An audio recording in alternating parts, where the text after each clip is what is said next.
Hello everyone and welcome back to Auer Time with Crown College head football coach John Auer. Auer Time is a weekly program that gives you, the fans, the opportunity to ask the Crown College coach questions about the Storm, football or sports in general, or just seek the coach's wisdom about life events that are going on out there. In this week's episode, defensive coordinator Jeremey Sather joins the show. He discusses the decision to go for 2 points against Greenville this past weekend. The coach discusses what it's going to take to get the team into the win column more each week. And the coach answers a question about a foolish husband. Let's get right to Auer Time. Well, let's welcome back to the Auer Time. We have Coach Sather joining us this week. Coach, let's first of all talk about your team updates. We're pretty healthy defensively. A few guys going through some nagging injuries, but for the most part, we're pretty healthy and ready to get her going tomorrow night. You have a big victory, you had a big tough loss this last weekend. Exciting game though, for sure. What was the decision process that went into going for 2? We mentioned it. Coach Auer had decided that. That's why he's in the spot that he's in. That's always a great call when you get it, and a horrible decision when you don't. But as our coaching staff and our players, we're pumped. We just come back from down. You've got the momentum. You're on the road. Absolutely love the idea of going for the victory. So we were all on board with it and all excited about it. And we're a couple inches to the left of the pass, or maybe a little better footing even on that turf, and we get back to that throw. So we're absolutely want to go for that. Love it.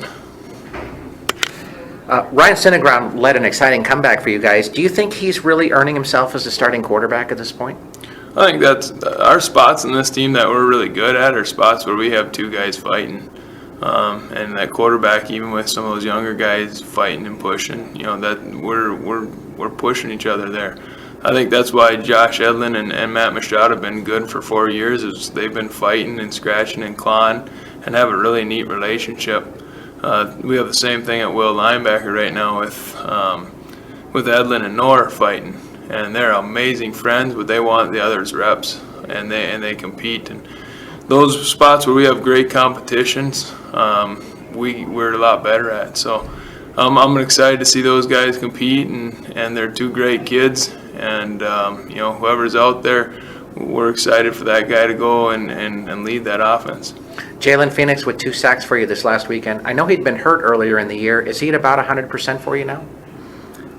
Yeah, he's that hammy took a little bit from his conditioning. He was in pretty good shape coming into it, and then it had to shut her down for a couple weeks. So yeah, I think he's going to continue to get better throughout the season as he continues to get that back, and he's getting closer and closer, and the closer he gets, the better we are. The Edlund brothers had a nice weekend for you. Josh rushes for over 200 yards, and Luke has a sack for you. Looking at Luke, I'm assuming you're kind of looking at him and thinking there's a bright future for him at Crown. Yeah, absolutely, and like I said with him earlier, him and Noor fighting over it, and that gives us good experience going into next year.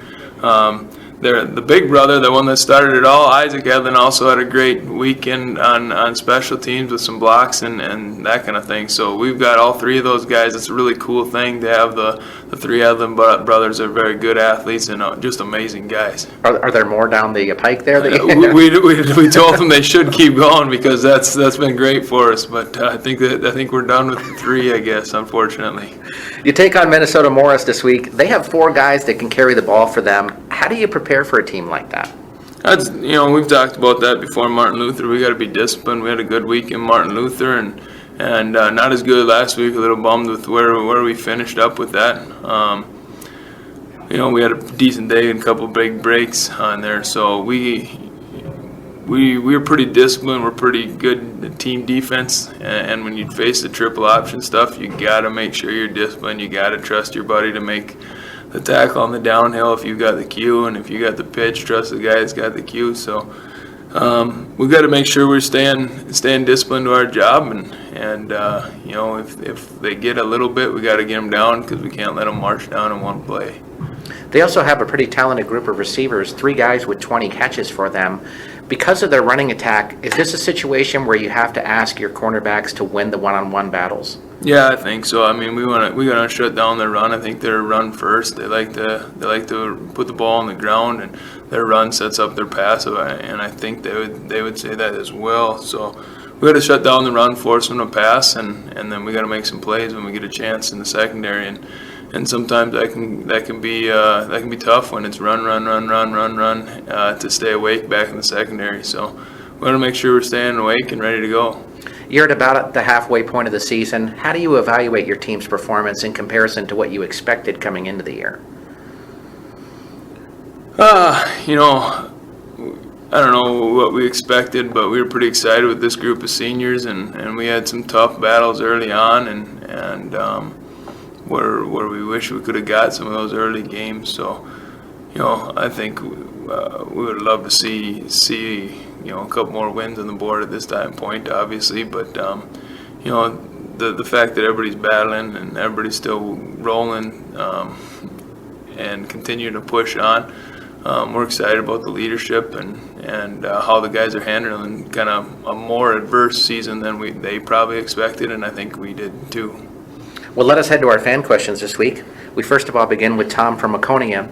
He says, what are things that the coaching staff feels needs to happen to get the team over the hump to a 7-3 or an 8-2 record? I think depth is one big thing. Right now we're sitting around 3 deep, and like I said, in our spots where we're good and feel excited about, we've got some good competition. But there's got to be someone right on your heels to continue to push. Without that, it's pretty tough to continue to keep pushing. There's some guys that can do it, and Everett Hawk has been a good player for us for 4 years, and he's continued to get better and get better and get better. And there's not a whole lot of guys pushing to steal his reps because he is really, really good football player. So there are guys like that, but for most people, you can get comfortable. So I think depth is a huge one. If we can get that great competition at every spot, I think that helps us to get better, for sure. Is there a number kind of that you guys are looking at in terms of like what would be the ideal number to have on the team? Yeah, I think every coach thinks a few more. I think no matter where your number's at, everybody wants just a couple more. I think if we sit at that 4 deep, that's a good start to it. So and then I think it's a little less chance to feel like you should be on the field when you see a few guys, as a young guy coming in. So I think that helps too with retention when we get those numbers as well. So a few more, getting that 4 deep, that would be awesome. And like I said, once we get to 4 deep, I'll answer the same question and probably say I can't wait to get to 5 deep. So I hope that makes it to that point. Next up, we have Mary from Bloomington. She says, Coach, I just wanted to say that I know a lot of people will look at the statistics of the team and think that this is not a good football team right now, but the team is really showing great progress. For those of us who have been at each game, we can see it, and we are excited about what the final weeks of the season will look like. Thanks for all your hard work. I appreciate it, and sometimes we got to step back and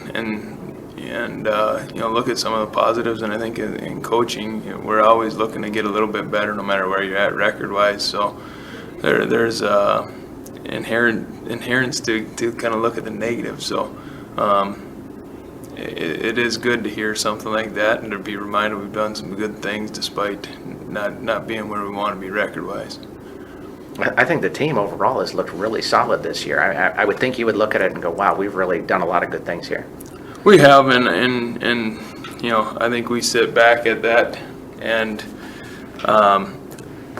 I think you're always excited to get a little bit better, and I think that's the coaching, that's the drive that's kind of in a lot of athletes and in us as coaches. We want to continue to push to get a little bit better, but it's good to sit back, and there's some great players and great things going on, but we got to continue to push so that we can make a little run here. Absolutely. Keep that crowd packed there each week too. Next we have Jim from Victoria, who says, Coach, the team is 1-5, but 3 of the last 4 games are at home. Do you see this team finally breaking that 4-6 run we have seen the last 3 seasons? I think I want them to push. We get in trouble if you start looking too far down the road. We gotta push. Morris seems like every year is a 1-possession game, and I think it was even maybe 1 point, 2 points last year. So I think right now we want to focus on being 1-0 this week and not getting too far ahead of ourselves. So I absolutely want to take all of them. My goal is always 10-0, and you get bummed out if you get looking at that 10-0. So I want to look at this week, and we got to go 1-0 this week, and I'm excited to go out there tomorrow night. The work's done, and we're ready to go play, and hopefully walk out of there with that victory. Next up, we have Bill, who says, why does St. Scholastica seem to dominate this conference each year? Do they just recruit that much better than everyone else? I think it comes back to their numbers. I think they have, more numbers that helps that competition. And I think it goes back to what I was saying, where we need to go to make our next step is we got to get that depth. And they have that on just about every team in the conference. They've got those numbers, and that helps them. So, yeah, I think that's kind of the big one that comes back. They're a little fresher on special teams, a little more competition in practice, and I think that's what helps them all. Next up, we have Tim from Eden Prairie. He says, Coach Auer seems like a really nice guy, but he looks like he could be pretty intimidating. What is he like when he gets mad? Coach Auer and I are about as passionate as guys. When we first started working together, there was some very passionate conversations. And I was glad he had good control of himself, because he could get me pretty good if he wanted. So, but I think we both respect each other because we have a pretty good work ethic and a pretty good passion for the game. And Coach Bremer's right there with it. Coach Bremer balances us out a little bit is a joyful guy and a super competitor in his own. But he's a great balance to us and a super hard worker. So we're excited about what we have for our full-time staff, and having Coach Shords around and a lot of the defensive guys back. We're excited about where we're going as far as staff and being together. So I would take it would be a lot to get Coach Auer mad. Is that true? Or I think we both have our things we believe in really strongly, and we figured out how to work together, and we have as good of a friendship as I have. But I think we both have things that we believe in pretty strongly, and both of us have a tendency where when something that we believe in, we can get passionate pretty quick on something. So that's awesome. Next up is Gina from Chaska. She says, do you offer camps to help younger kids to get better at sport? The one where we've been pretty passionate in the summer is we've done Fellowship of Christian Athlete Camp. That's where Coach Auer and I met probably 10 years ago. It's an amazing camp with awesome coaches from around the upper Midwest. Coach Auer is the head coach down in it, and I know we've done one out in South Dakota as well, and those camps are awesome. So we haven't done our individual one at Crown, something we've talked about a little bit here and there, but we really like putting that weekend down at Decorah, Iowa. It's a great camp to combine faith and football. So that sounds great. Next up is Shannon, who asks, is it hard to lead young men in this age of social media where everyone seems to find it necessary to post all of their grievances in a very public way? Yeah, I think, at times, that's been struggle. I think maybe more when it was a little newer in the past few years. We've done a little better this year as a team, I think. But I think that's part of us, teaching, which means we got to figure out how to do it first. But we got to teach those guys how to handle things, because it's kind of the natural way to go on there and say whatever you need to say and be done with it. And those guys understand that, and that's part of our job as coaching and kind of molding them as young men. Is you can't jump on there with your feelings. You got to make sure there's still something. It's huge if you can still go to someone and talk to them about your frustrations instead of throwing it on that thing. I would think that's a big life lesson for what they're doing in the future kind of thing. For any, that's a lot tougher because it's not natural for us. But I think any of these guys growing up, that's the natural thing to do is jump on there and spew out your feelings on there, and now you feel better. So it's absolutely something we gotta teach and so they know how to handle it for the future for sure. Our next question comes from Jim, who says, what do you think about Tim Tebow playing baseball?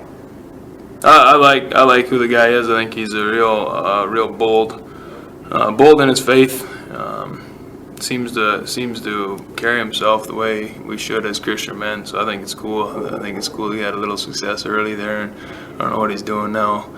I'll check it out in February when I start following baseball again. But yeah, I think it's cool. I think he's a great guy and a solid Christian man. So I think it's cool to see him have success. Yeah, I think he saved somebody's life at an instructional game a couple of days ago or something. They were talking about, yeah, some guy in the stands had some kind of medical emergency that he saved him. But next up, we have Tammy who says, I need some suggestions. Oh, this is a question that was actually posed to Coach Bremer, but he wanted to pass this on to you, and she wanted this in. So she says, I need some suggestions. I had a baby about 9 months ago, and my husband says I am too fat now. Any suggestions on how I can lose this baby belly and get into better conditioning? It has been a real struggle, and I'm not having great success. I would probably more advice would be to your husband to talk less. Probably would be any one of us that's been through that probably knows to be careful on your words there. I think I don't have much. I've never been through that too much. I know there's a really good-looking lady in Cologne, my wife, that does health and wellness, Christine Sather, that does a lot more of that. And could answer that one a lot better than I could. So She have a business there? She does. Yeah, that's what she does. So she does a really good job helping people. So she's really patient. And I'm less patient, so. When I read that question, I thought her husband was fool of the week at that. I have more advice for him than for hers. Talk less and you'll be in less trouble, probably. Let's finish up with what are we praising the Lord about and saying hallelujah anyhow to? I think it's fun for us to see. We got a big group of senior guys, and a lot of them have really changed their lives. It's really neat for us to see guys that have come from different backgrounds and different family makeups and all over the country, and to see how those guys have come in and struggled in different areas. 4 years ago, kind of my first real college class to come through 4 full years, and I had a little bit with last year's, but such a wide range, such a big group with this one. It's been awesome to watch guys change their lives and just go from very new in their faith or maybe hardly in their faith to solid Christian leaders for us. So. And there's a lot in this group, and I think that's probably the most exciting part of this job is watching guys really change and grow into men and into Christian leaders heading out of this place and in the next 6 to 12 months. That's awesome. Thanks for joining us this week, Coach. Thank you. So we want to welcome back Josh Edlund, the Offensive Player of the Week. Josh, 220-yard performance for you this last Saturday. Was that, first of all, your personal high for you in a game? Yep. Personal high, and I believe it was the most carries I've ever gotten in a Crown game as well. So a nice afternoon for you. Unfortunately, it ended on a kind of a sad note. Yeah, MRI results showed a completely torn MCL, completely torn ACL, some meniscus damage on top of a missing PCL already, so not much left in my knee.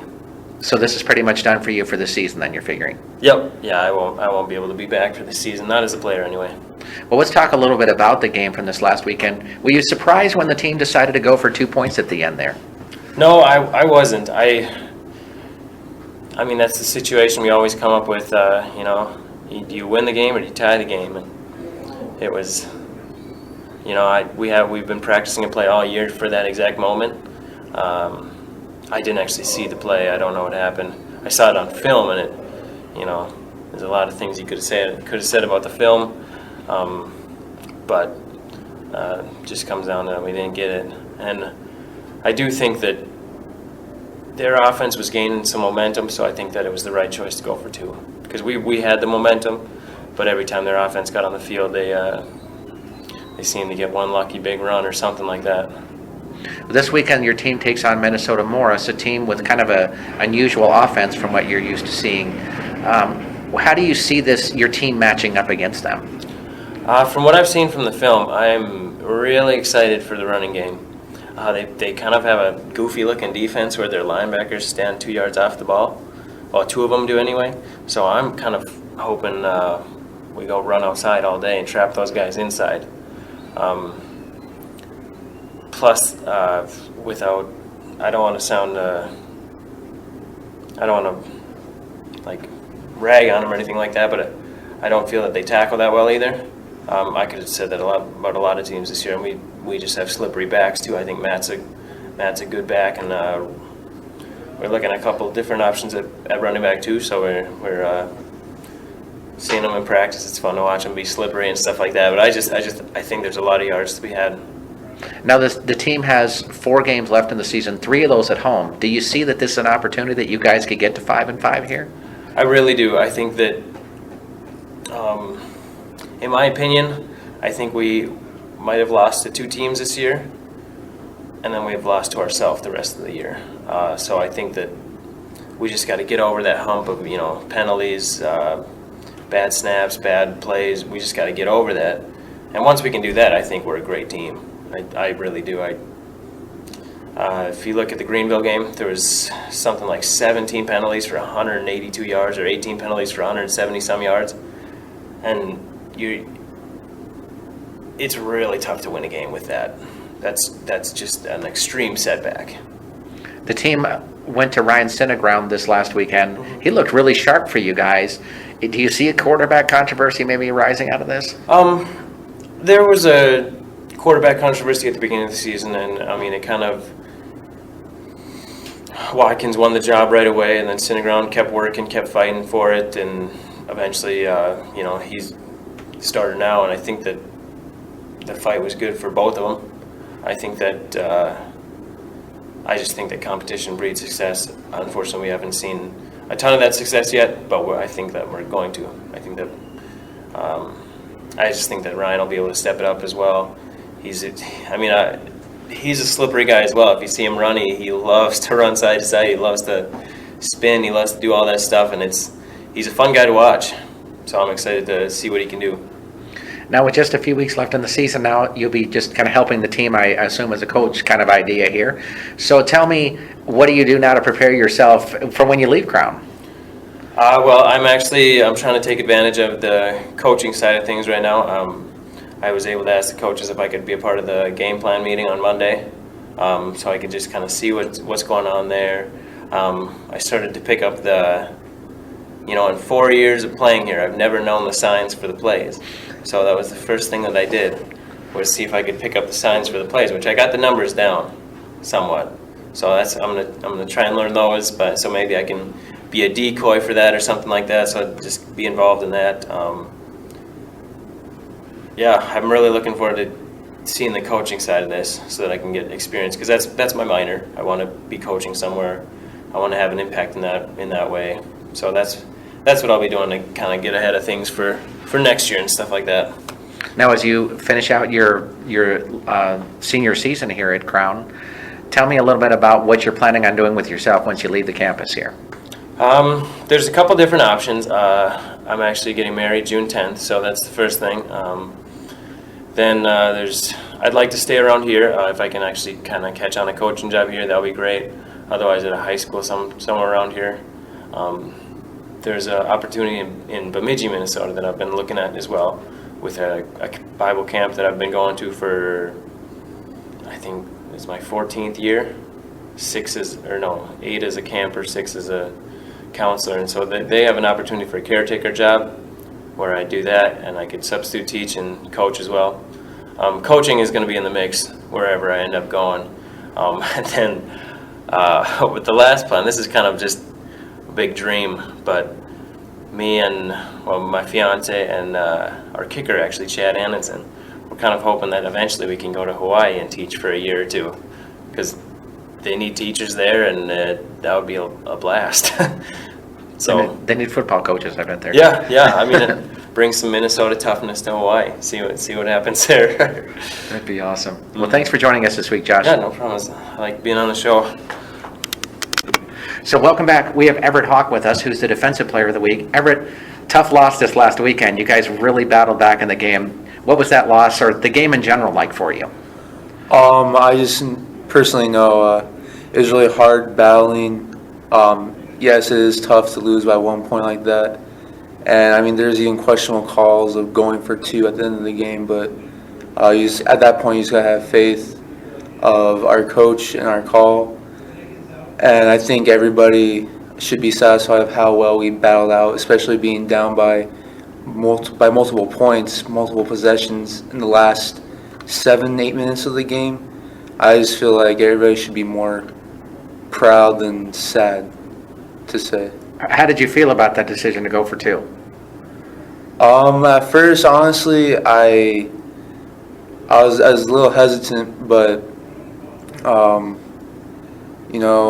kicker missed a PAT beforehand, and that's when you just have to have trust in your coach. He wants to go for the win. I liked the call. It was really aggressive.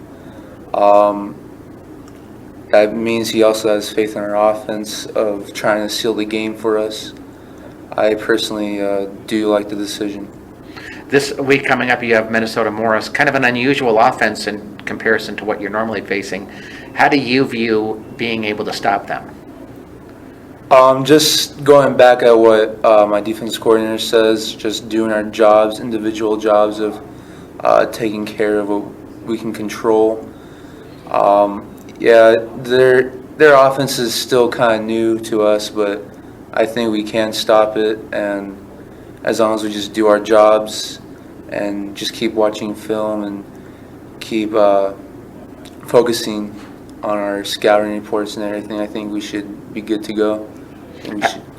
I understand these triple options are kind of tough to defend because you're just doing the same thing over and over all game long. Do you see this as kind of a part of ensuring your mental focus is right all the time? Mental focus, I guess. I would say, just being able to. I don't know how to explain it. Just being able to be, at least defensive-wise, being mentally tough about, because there would be probably for sure tomorrow there'll probably be drives where we're going to be doing the same thing over and over and over again, and that just comes down to being mentally prepared and being strong mentally, because I think a lineman perspective, I wouldn't say it's annoying, but being hit every single play, that's a lot of aggression every game, especially when you're on the field at least 60 to 17 times a game. I would think that would be wearing you down after a little while there. Just a little bit, Well, you guys got 4 weeks left in the season here, and 3 of those games are at home. Can you look ahead and say, hey, we got a real shot at going 5-5 here at this point, or do you just have to focus one game at a time at this point? Well, our main goal is just to get one win at a time for right now. We would love to go 5-5, that's for sure. But just to make sure our focus needs to be on one game, we can't get ahead of ourselves and say we're going to go 5-5 for right now. But I would love to go 5-5, but we're just going to focus on one game at a time.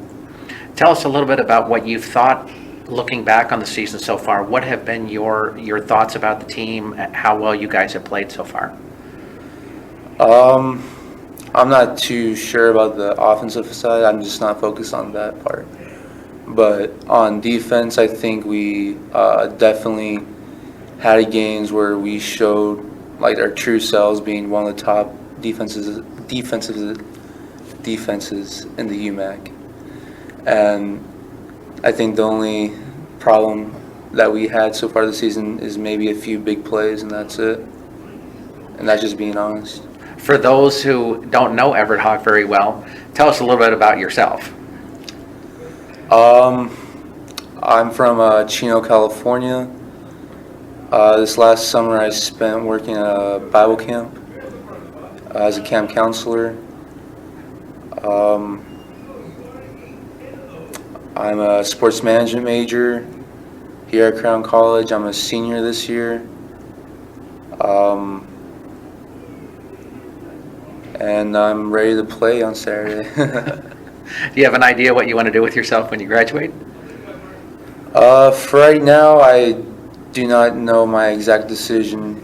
I'm planning to return to that Bible camp for that summer and try to figure out what I'm going to do during that time. That's awesome. That's awesome. Is there a hidden talent that Everett Hawk has that really nobody knows about that you really enjoy doing, or Not really any hidden talents. Let's see.